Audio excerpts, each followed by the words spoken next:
There has been some reluctance in some circles to accept that the straightness of the lines of churches have been due to them being built along the line of an old Roman road. And the argument's been put in and said, well, how else can you explain it? And people have said, well, coincidence, or the churches were built along the spring line. So I want to deal with this second criticism first. And so shall we start at St John's Merrow again, and you can see that I have plotted a blue line. And what I've done is that this blue line joins every single pond or spring or stream that I could find. What happened was that whenever the farmers found a spring coming out of the hillside in any quantity, they dug a pond to catch the water that came out. So you can trace out basically the spring line by going from pond to stream to spring. And here you can see we're going along, we're coming through Clarendon Park, and then we're coming to West Clarendon. And I've used a 6-inch map, the first 1870, I think it is, 6-inch map, which shows all the springs and ponds very, very carefully.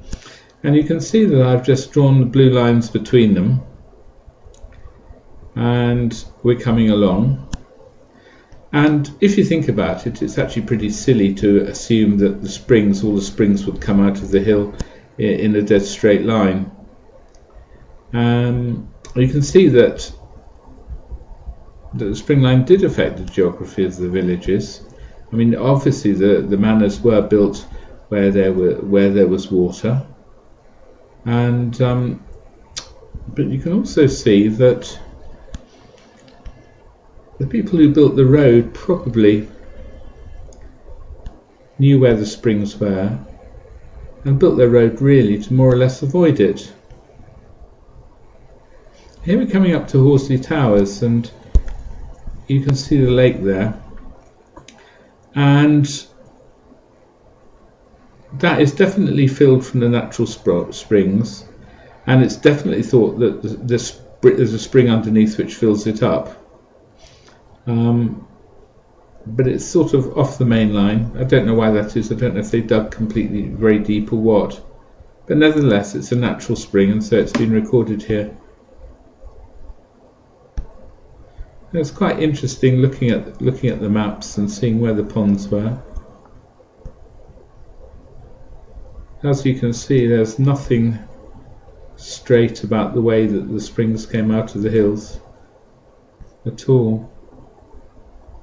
And you can just see that this line of churches is very, very straight, and you can see that the springs just aren't. One thing I didn't mention before, we're at Effingham now, and you can see in this stretch from Effingham onwards, sorry, we're at Bookham now, but you can see from Effingham onwards, isn't it remarkable how all the field lines, the hedge lines, are orientated with the yellow line.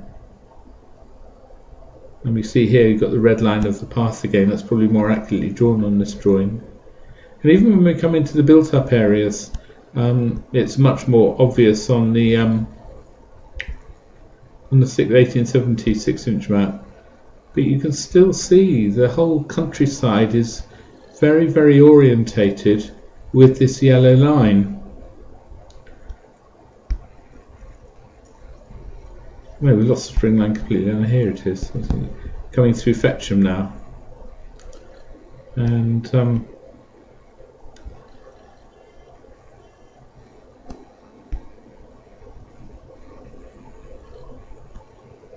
here we are, and the spring line actually ends at Leatherhead Bridge. I think the whole geography of the place beyond Leatherhead is completely different.